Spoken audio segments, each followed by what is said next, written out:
Race wars. Oh boy. Who's excited for the race wars, guys? Who's ready? This is a great video. Hostility between races is exploding online right now. It is. Up that baby. Make that baby brainless or something for a while. That's what happens when you grow up with racist parents. So you're an unashamed racist. Correct. Everyone's tired, everyone's overwhelmed, and we're all exhausted from watching the world fall apart, and most of us don't know what to do with the tension anymore. Without any real solutions, the chaos hasn't just continued, it's gotten louder and uglier. Is she just spamming it? You hard ER today and get $1 million tomorrow. And it'll all get swept under the rug because they all still have their teeth. We've come to realize that we're all about to wake up in a very different world soon. And this moment right now marks the tipping point. So what's really going on underneath all of this outrage? And more importantly, before it's too late, how can Christians step into the chaos without becoming part of the problem? To understand what's really happening, we have to look at the two events that everyone's reacting to and why they've become a tipping point for so many Americans. A few weeks ago, you probably heard the story about a kid named Austin Metcalf who was fatally stabbed at a track meet by another teen named Carmelo Anthony. And despite Austin's dad saying that this wasn't about race and begged for people not to turn this into a race war, that's exactly what It probably wasn't. Realistically, their conflict was probably just Carmelo being an asshole. Because Carmelo got in other problems at school, too. I think Carmelo was just a retard asshole. Like, that was it. Like, it didn't have anything to do with race. The internet did. I just have one thing to say on behalf of the black community. We don't care. We don't care, okay? The same way you don't care about Trayvon Martin, yeah. And I'll say that with my whole heart. We don't care. Anti-white race hatred is... I think that's also a really good point, too, is that the way that Trayvon Martin was portrayed and George Zimmerman was portrayed, I think the media has done a very good job at creating the highest degree of, like, racial separation that we've ever had. So profound that a black student can stab an unarmed white teenager. But this was only the start. Things got much worse as soon as this happened. Carmelo's family set up a fundraiser, which quickly raised nearly $600,000, which left people online split and enraged. Those who defended him making the money claimed that the stabbing could have been a self-defense and that the money was raised so that Carmelo could have a fair trial, while those who are opposed to him raising money claimed that the money was raised as a way of celebrating a crime against a white kid and essentially condoning murder. So well, the problem with that was, like, a lot of the comments were about Carmelo Anthony being targeted and arrested because he was black. I think that was really the issue that people had with it, is that there was a degree of almost like, just categorical hand-waving of Carmelo Anthony's behavior because he was black. And you could see that in the comments of the donations. And I think that's what really radicalized people about it. And then also the other big issue with it was that the guy that effectively attached himself to the Carmelo Anthony case had a rap sheet that would have gotten him 5 stars in Grand Theft Auto. This guy shouldn't even be out of jail. Like, he beat up a toddler. He had, like, a Grand Theft Auto charges, multiple theft charges. Like, this guy was a complete piece of shit, right? And, like, he was basically leading the charge in advocacy of Carmelo Anthony, right? And I think that's what really also radicalized people as well. His tensions were already super high, but they got even worse after this happened. Just last week, a video went viral showing a white woman named Shiloh Kendricks at a park in Minnesota allegedly calling a 5-year-old black autistic child the N-word. And when asked why she said it, she defended her words. The child? Did you call the child the N-word? It is my own business. You call him a Okay, why don't you I never even watched this video. Okay. All right, that's what you say. A little kid, you call him a the little child? But that's not even where things went crazy. This was the start of the tipping point. Hendricks launched a crowdfunding campaign, doubling down on her statement, and claimed that she and her family were facing threats and needed help relocating. And the fundraiser skyrocketed, raising over $700,000 in just days, surpassing the amount that was raised for Carmelo Anthony. Yeah, so this would have never happened if the Carmelo Anthony GoFundMe didn't happen. Like, this would have never even existed. It would have never happened. This was a direct response. Reporters say that the fundraiser isn't about what she said, but about pushing back on cancel culture, defending free speech, and in defiance of the white guilt narrative.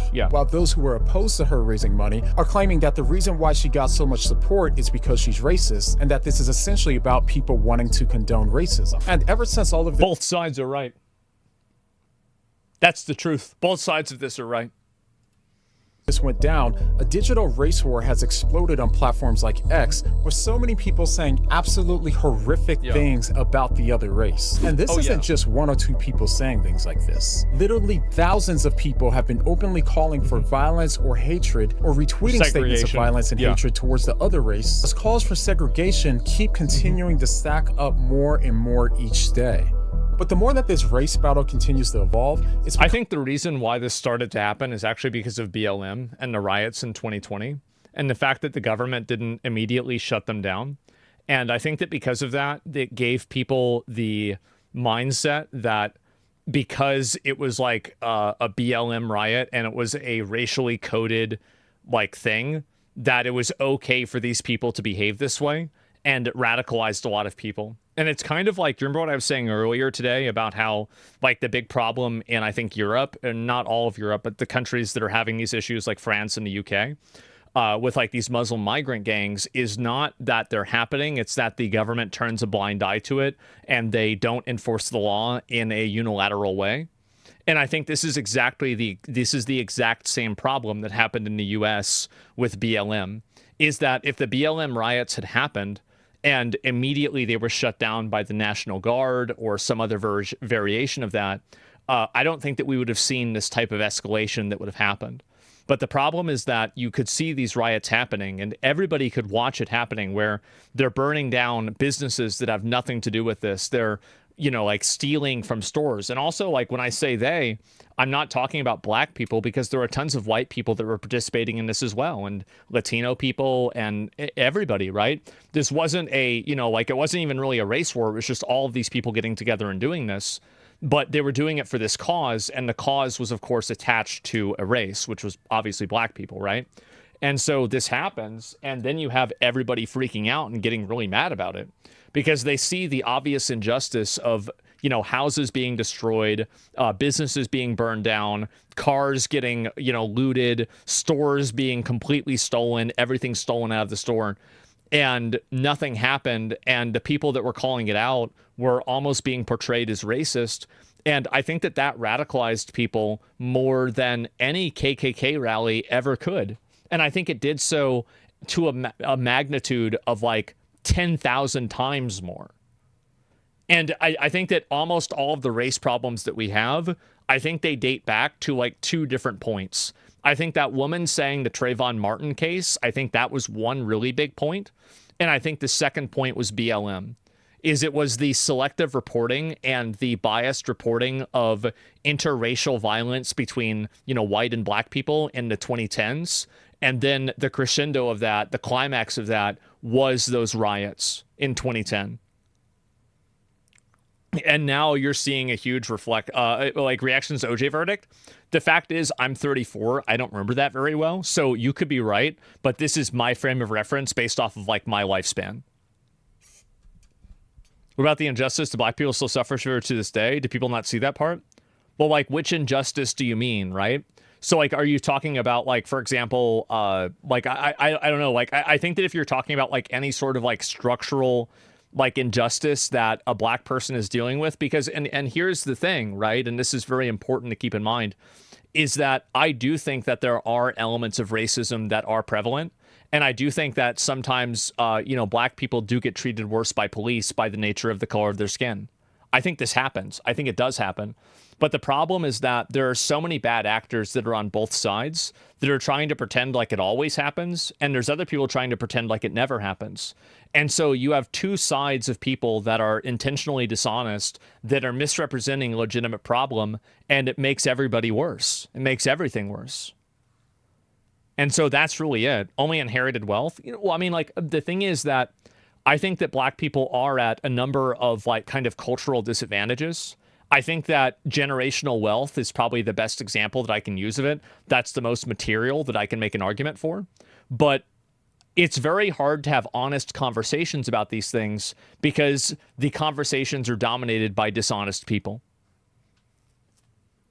And I find it to be very disappointing. Where's my generational wealth? I mean, most people don't have generational wealth. But on average, don't you think slavery and segregation would have made it a lot harder for black families to have generational wealth? Like, can't both things be true? Why can't you just acknowledge this obvious reality? Like, I mean, of course. Like, what are we talking about? Like, why? 100 years ago? Yeah, exactly. We don't care. It's not about whether you care or not. It's about whether it happened or not and whether it's real. Acknowledging that something is real is always a good thing than denying the truth. Take the L, bro. That's not the point. It's not an L. This is a fact. It's just an objective fact. And I can give other examples of this too. Like, I can give examples about how people who aren't in English-speaking countries that come here and they didn't have access to education, this is just the truth. And I'm not saying that, like, I'm not, like, the problem why people get so defensive about this is because, you know, like, I say something like this and they're like, oh, okay, so you just want reparations. No, I never even said that. Nobody's saying that. Nobody's saying this. Nobody's trying to push for that at all. I think that it's important to accurately understand where things are and to understand how we got here. That's it. And if you can't do that, you can, and also you can never solve problems if you don't know how they happened. Become more and more apparent that these events are more than just controversies. They become symbols of something much deeper and much more dangerous to our future. These events are about what they triggered in all of us. I mean, just take a listen to what both sides of the debate are saying now. So the way to fight back against essentially this anti-white hatred that's been systemically, you know, ingrained in U.S. society is with white unity. And underneath what's being said, what we're really seeing is that both sides feel like their experiences are being dismissed. Both feel under attack. And what we're left with now is race baiting from both directions. Identity politics on both sides. Yeah, this is what I was saying before. Do you remember how I said years ago that, like, if people keep playing identity politics, white people will start playing identity politics again? Well, here it is. Now it's happening. Contest over who's the greater victim as everyone claims systemic oppression against their group. And by the way, I'm sure both sides would be more than eager to explain why their claims are legit and the other side's isn't, but to say that would be to miss my point. Because my point is this. What I've come to realize is that it's easier to recognize genuine problems or even misdiagnosed problems when we're on the receiving end of it. Of course, there's exceptions, but our personal experiences and history shape how we view the world and what we notice. And if we're not the target, we easily miss those subtle things that others might see every day. This is why most non-Christians don't see prejudice against Christians, even though a lot of us believe that we see it. It's why I think that there is prejudice against Christians, and I think that it's obvious that in media, it's much more socially acceptable to make fun of Christianity and to demonize and delegitimize and degrade Christianity in comparison to other religions. It's obvious. If you can't see that, you're just being dishonest. People on the left like Ethan Klein and David Pakman were quick to call out what they perceived as anti-Semitism, while the rest of their non-Jewish group dismissed it as non-existent. It's why women on the right have called out what they see as misogyny coming from those like Andrew Tate. Now, the point is not whether or not these people are right, but how people within certain groups may be sensitive to what they perceive as attacks coming from the outside while dismissing it when others claim the same thing. Exactly. It's happening all across the board, and it's fueling a dangerous pattern where everybody's experiences feel invalidated, which makes everything worse. Yep. The end result of both sides feeling ignored is that we're locked in a cycle of retaliation. Sorry, but just to be clear, you just said to me you use the N-word regularly. In what context? Do you use it with black people? Yes, if it's appropriate. When would it be appropriate? Anytime I feel like it. So you're an unashamed racist. Correct. Every reaction becomes fuel for the next. I think that the focus around using the N-word is like a really big misdirection. And it's like a word, like obviously, like, I mean, it's not a polite thing to do to call somebody the N-word, right? Obviously, it's bad to do that. But at the same time, the real issues are not the N-word. The real issues are making sure that people can afford food, they have access to education. Like, these are the real problems, and that they're being treated fairly by the justice system. Like, these are the real issues. Like, the N-word is not... This is like a bullshit retard issue. It's like the Hail Hitler song. Like, this is a retard issue. Access to jobs? Yeah. Like for example, right? And so let's look at and I'll give you an example, right? And so there's like a much poorer area, and let's say it's dominated primarily by minorities, maybe not just black people, but just in general minorities. Well, these poorer areas generally have less stores in them because these stores get broken into a lot. And so a lot of upper middle class liberal white people like to get together and talk about how much all cops are bastards and how they want to defund the police. And they do defund the police, and it succeeds. And so the communities that are actually in the most dire need of the police now don't have the police. And because the police are defunded, so are the businesses, because the businesses can't make their money back because they're getting their stuff destroyed and stolen.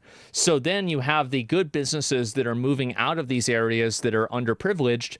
And because of that, you have people that are in these areas that are looking for local jobs that now don't have access to them because of the second order effect of defunding the police. And this is the way that these things happen. Usually there are not, and this is the problem with discussing a lot of these issues. Food deserts are like, that's one example, but there's many examples of this. Womp womp, stop stealing. I agree with you. I totally agree with you. But do you know how you stop people from stealing? Is that you bring in more police, you arrest the people that are stealing, and then everybody else is happy. Look at El Salvador. Like, no matter how bad you think anywhere in America is, it's nothing compared to El Salvador. And he just took care of it. Arrest the criminals, and the problems go away. Wow, what a surprise. So, yes, it's bullshit. And it's not the people in El Salvador's fault. You can't blame the communities there. You can't blame them. These are gangs. These are people with guns. Like, they're going to attack your family. They're going to destroy your house. You need to hold the government accountable for not getting rid of these people. And so, and do you guys see how, these again, virtue signaling activist causes like defunding the police actually hurt these minority groups and create economic disadvantages down the line through a chain of events. That's why it's happening. And these problems do exist, and they are real. But you can't talk about them because most people that are discussing these topics can't understand anything other than a direct cause and effect. A minute ago, you meant the police is acting in bad faith towards black people. Now you say these communities need more cops? Yeah, you're right. And so the way you would solve that is you spend more time making sure the police are interacting with the communities. And also, I didn't say that it was I didn't say that it was or wasn't happening. I said that there is a degree of it's happening, that it's a gotcha. No, this is okay. That's fine.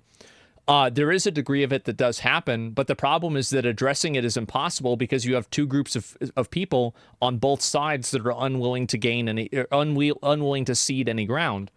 And so whenever I'm talking about more police, you will have bad police officers. This is a guarantee. So the problem with bad police officers isn't the fact that they exist. It's the fact that they are allowed to continue to exist. So you would have to reform the police system, increase higher levels of accountability, make sure that these police unions don't effectively control the law. And that's what you do. So like no accountability? Well, you need accountability for the police. Because, and you see how all of these things fit together. You don't solve this problem by just giving black people more money. You don't solve this problem by just putting more police officers in a ghetto area. You have to solve it with like 7 different things. People don't listen. Yeah, there's no silver bullet, but there's like 5 silver bullets or 10. Your assumption is wrong. Most police departments were not defunded. What happened is that many policing departments stopped policing in protest. Hiring more cops doesn't fix that. Okay. will then figure out why they're protesting and what they want and then fix that problem. Like the solution, oh, the police don't want to police. Oh, okay, well, let's just give up on the law. That doesn't make a lot of sense to me. And now it's no longer about right or wrong anymore. It's about defending your group because it feels like our dignity and self-worth is on the line. So we react, we generalize, we moralize, we snap back, not because it's wise, but because it feels like survival. And when that sense of threat runs deep enough, people will justify almost anything to protect themselves. This is why we're now seeing people go so far as to openly defend violence and racism. And the real problem in all of this chaos is of course they're doing that. Obviously they're doing that. This. Most of us feel like we're stuck between two bad options. Stay silent and get streamlined by attacks on our race, or strike back and slowly become what we hate. Part of why we feel so stuck is because we're constantly being pulled by outrage and often only seeing one side of the story. That's mainstream media. That's what mainstream media does. Very few people will give the commentary that I'm giving right now. I think you have your heart in the right place, but I think it's also naive to say that there's no systematic problem in the U.S. institutions. Well, I'm going to ask you, like, a question. Can you give me an example of a systematic problem? Give me an example of a systematic problem. Everyone talks about how the media foments this racial divide. They do, but they only discuss it from one direction. They discuss how the media only makes black people look good or how the media only makes white people look good or vice versa. And so that's the issue. It's completely one-dimensional. It's that they provide half of what they should be saying without providing the other half. So, like, give me an example of something. Voter suppression, for example. What do you mean? Wait, what? How do you mean voter suppression? What do you mean by that, voter suppression? You're not going to make the argument that black people don't know how to get an ID, are you? Please don't make that argument. Oh, now he's quiet. Uh-oh. I mean, is this gonna? I mean, like we gotta move on, man. Let's get this going, right? I mean, you're gonna argue in chat, that's fine, but like, you've got to have an example of like what you mean by this, right? I'll give it like one or two more, like 20 more seconds or so, and then I want to move on. And yeah, the better argument is black people spend more time in jail. No, is that what do you call it? Is the black people spend more time in jail for committing the same crimes as white counterparts? Yeah, but that's I think that's a socioeconomic problem. Black households have a median income of $56,000 and white households have a median income of $89,000. Like, this is a huge amount, and that's median, right? So like, you're not counting like the super extremes. That's not the point. There are studies that suggest black people in poorer neighborhoods are 80% doing drive-through voting. I don't understand, like, this is, I don't even get, like, that's, I don't even know what that means. Okay, let's just move on. We have Ground News as the sponsor of today's video. Ground News gathers articles from over 50,000 sources and shows you how they're being covered across the political spectrum, letting you see the full it's not picture. even a point. For example, when it comes to the fundraiser for Carmelo Anthony, over 94 sources have covered it already. By the way, so they have an ID because they're driving? Yeah, because you need a driver's license to drive? Uh-huh. And out of those, 37% of them are right-leaning and only 15% are left-leaning. And just take a look at how the bias is coming out and how they're reporting it. The right frames it as his parents being rewarded with $445,000 for his violence, while the left frames it as Carmelo raising the money to go into hiding after receiving so many death threats. The bias couldn't be more clear. It's obvious. And I also love the blind spot feed, which highlights how stories are disproportionately covered by one side of the political spectrum. For example, out of 34 sources, 0%, that's right, 0% of left-leaning sources have covered the fact that Planned Parenthood's annual report shows a rise in public funding and abortions, which is a massive... Or it's 0% on both sides if it's about that group in Pakistan that split off. Blind spot. So Ground News has become a valuable tool for me, especially as a Christian seeking truth and integrity in media. And if you want to try Ground News today, go to groundnews.com/whatdoyoumeme to get 40% off of unlimited access to the Vantage plan. So thank you, Ground News, for sponsoring this video. And now back to why outrage feels like it's the only option left and what it's quietly doing to us. So people are striking back at racism with more racism, more threats of violence, and more moral compromise, letting their character erode in the name of defending themselves in this race war. But if this is war, then what exactly does victory look like? Is it raising more money for your side, destroying the other person's reputation, or getting them fired? And will any of that actually force the other side to back down? Political voices have trained us to get louder, and we're rewarded for doing so with callousness or cruelty. They tell us that this is the only option left, that we tried to turn the other cheek, but it doesn't work because the other side is just too evil and wants us eliminated so that way they could destroy the country. You hear this all the time. But here's the catch. The more that we take their advice, the worse things get. The more that we scream, the less anyone listens. The more we retaliate, the more emboldened our enemies become. The more immoral that we act and justify it as a necessary evil, the more morally confused everyone gets. Just take a look around. Outrage isn't fixing anything. It's just creating new villains. And besides, yelling at people and shaming them won't change their mind anyway. In psychology, it's called psychological reactance. It shows how aggressive tactics like shaming or yelling usually make people less likely to change their mind. Wow, what a surprise. Screaming and yelling and bullying people doesn't get them to agree with you. I would have never guessed that. What a shock. Not more. So as the cycle of reactiveness continues to grow, nobody feels more seen. Nobody feels more heard. No one feels more healed, and no one's desiring more peace because the problem isn't just a reaction. It's what we used to feel righteous, what we cling to when we feel unseen. It's about something that I call value makers. You see, we've all been distracted by these surface debates. But if you've ever thought, why does everything feel so personal now? Well, this is why. We as humans are painfully insecure. We're constantly searching for ways to feel more valuable, whether it's through success, intelligence, fitness. That's why identity politics is so popular. It's because it's personal. Relationships, beliefs, or even morality. The things that we subconsciously depend on to justify our sense of self-worth are what we can call value makers. We all have them, and they're usually good things, but they become dangerous when we treat them as foundational to who we are. We're constantly going to these value makers to tell us why we matter, and the easiest way to feel more valuable without even having to do anything is to look down on others who don't have what you believe makes you valuable. Money or whatever. If you're in shape, you'll feel better about yourself if you choose to look down on those who aren't in shape. Stop eating! That's why you're fat! In politics, we tell ourselves things like, I'm valuable because I'm on the right team, because I have the truth, because I'm more moral than right they side are. of history. But when our identity is built on these things, we start seeing others as less because it helps us feel like we're more. And this habit, it becomes like a drug. We need more and more of it to keep our self-esteem intact. And today, one of the most powerful and fastest growing value makers is our racial or political tribe. It works because it promises instant meaning, instant moral clarity, and a ready-made enemy to look down on. So it's an easy way to immediately define a problem without having to think about it. And people appreciate that. They like that a lot.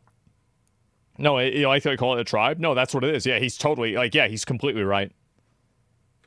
Once you understand that, you start to see how racism and so much of the online outrage today isn't just about hate. It's about people desperately trying to feel valuable through their tribe. The only problem is, when your race or your group becomes your ultimate value maker, every insult to that group feels like a threat to the very foundation of who you are. That's why people go to extremes. Why they defend the indefensible. It's the logic of, if it can happen to them, it can happen to you.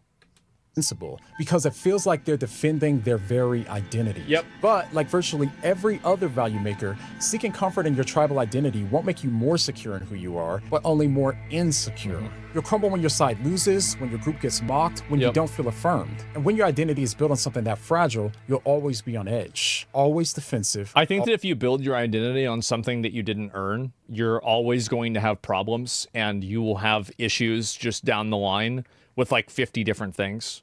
And so what you're really seeing in these cases is that people that are defining themselves on things that they can't control and they don't have any ownership of, the only people that do that are losers. Losers and retards that don't have anything else going for them. So they take pride in things that they had no control over. Always reactive. And today, everyone has a little bit of snowflake in them. And then look at them. Snowflakes. So I hope you can see by now, this isn't about politics or outrage. Fundamentally, it's about misplaced identity. And now that we see the real battlefield, maybe I think a lot of this misplaced identity, like this guy's talking about it from a Christian angle, and I think he's going to go there, but if he doesn't, I will. I think that people have replaced religion with identity politics and political dogma. And in place of religion, you see people embracing these types of extremist ideals. and they like adhere to them in the same way that people adhere to religion. Finally stop fighting the wrong war and actually fix the problem. The problem isn't that we have value makers, it's that they become so foundational to our identity when they were never intended to be. They can't fully affirm your self-worth because they were never designed to. And as Christians, out of everyone, we should know this because of the gospel. You know that you truly internalize the gospel when you can know in your heart that Jesus didn't just die for you, he died for the very people who hate you, the people that you can't stand, the absolute worst racists in the world. You know that you've internalized the gospel if you know that, while also knowing that you're no more deserving of salvation than they are. And if that feels unjust when you look at them, it's because it is. It is unfair for him to offer them salvation. But it's also true when they look at you and believe that it's unfair for him to offer you salvation as well. It's like the prodigal son. You and your worst enemy are valuable because you were loved enough for the God of the universe to die for you. And not because you earned it, not because you deserve it, but only because he offered both of you his grace. And this is why the gospel takes away the illusion of self-superiority. If you truly believe in the message of salvation, then how could you possibly look down on the other team or feel superior to them because you found Jesus and you're saved? The truth is, you can't. And that's the kind of value maker that changes everything. It frees you from needing to win the argument just to feel okay. It frees you from the cycle of outrage because your value isn't up for debate anymore. I think this is a, like, religion is like one component, and like if religion works for him, I think that's really good, and that's great for him, right? I know a lot of people that religion is an ordering force in their life and it improves their life. But I think it's like just a general kind of trend towards like cultural nihilism and a degree where people just simply don't have any form of identity other than what they make up for themselves. And people have been divorced from like the tradition of their culture. They've been divorced from the religion of their culture. And they're kind of treated as this interchangeable business unit of like of a commodity. And I think that that's just not what people are.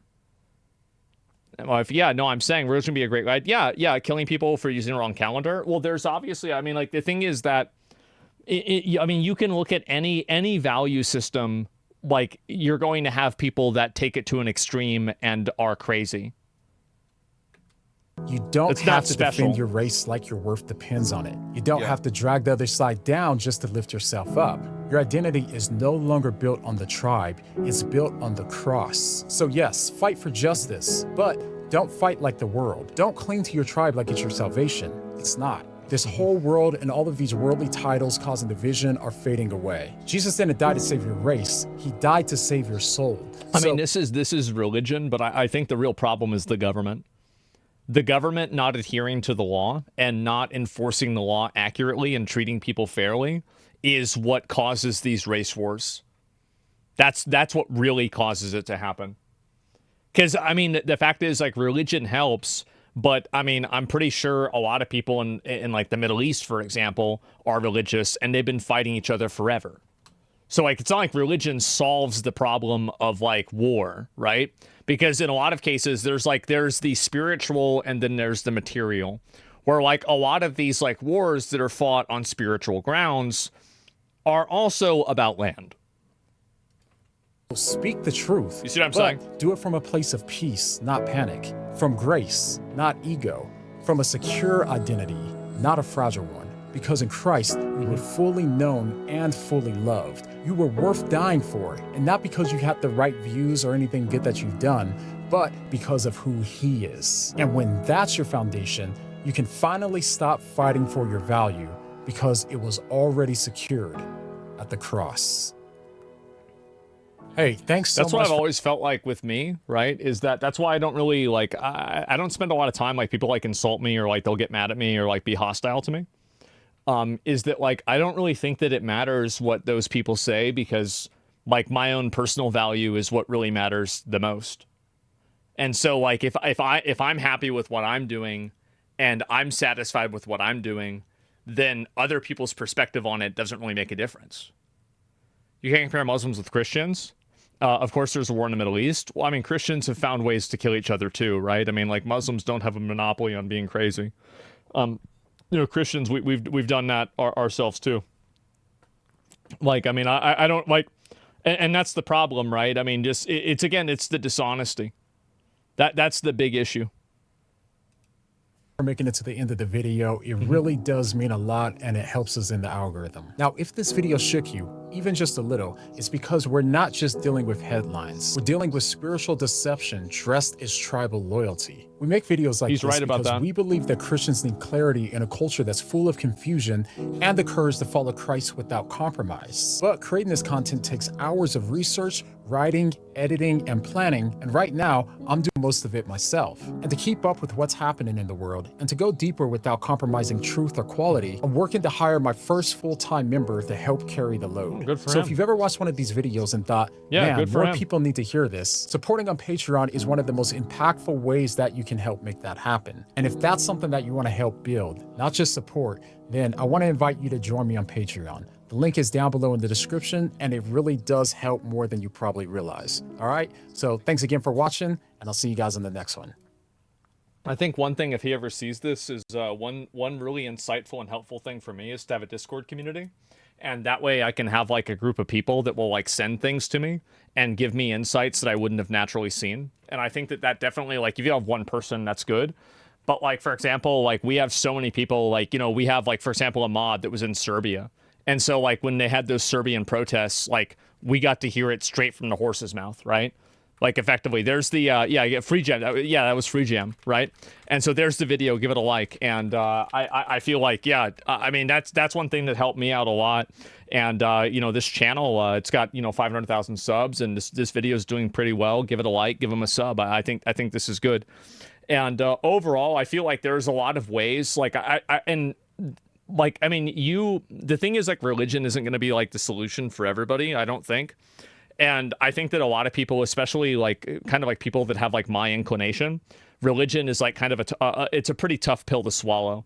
But I think that you can come to these same conclusions with like non-religious means, but it's harder to do. And I think that unless you really believe in it, the foundation for it is a lot more shaky. So yeah. It's a helper in a situation. Yeah, I think so. And I'll go back and I'll look at this. I'll read some of these comments here, and then we'll talk about it. Because yeah, I mean, I have a lot of opinions about this. Of course I do, right? No one chooses what their parents are, what name they're born, their color, their skin, but they do choose how they act in life and the principles they stand by. Yeah, and that's why it's important to make sure that you focus on that, and that's what really matters about you, not anything else. But bro, how hard is it to live by causing no harm to others? It's actually very hard to do because there are oftentimes scarce resources. The root of all evil is not money, it's scarcity. Every single bad thing in the world is tied to scarcity. And so if you had a post-scarcity world, like theoretically, you would nearly eradicate all types of bad behavior. Well, like greed, well, no, but you don't understand. Like greed and envy are downstream from scarcity. You're greedy because you want a lot of things, because the amount of things that you have is contextualized. Scarcity is what contextualizes it. Envy is also the same thing. Scarcity is the root of all evil. Thanks for watching this video. A lot of dangerous rhetoric online, increasing for everyone. I think this was needed. MLK say every man is equal, and people tend to forget that as a black person. Thank you. Well, the thing is that, like, I think that's the way that most normal guys think.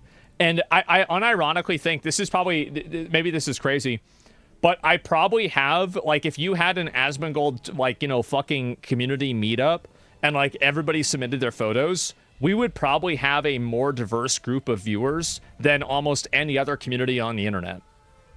I can almost guarantee you that. And like, I mean, at least among guys, right? We don't have a lot of girls that watch, okay? But, like, among guys, we absolutely do. And the reason why is because, yeah, except women. Yeah, there's no women, though. No, women are not allowed. No girls allowed. But besides the sausage fest, yes, definitely.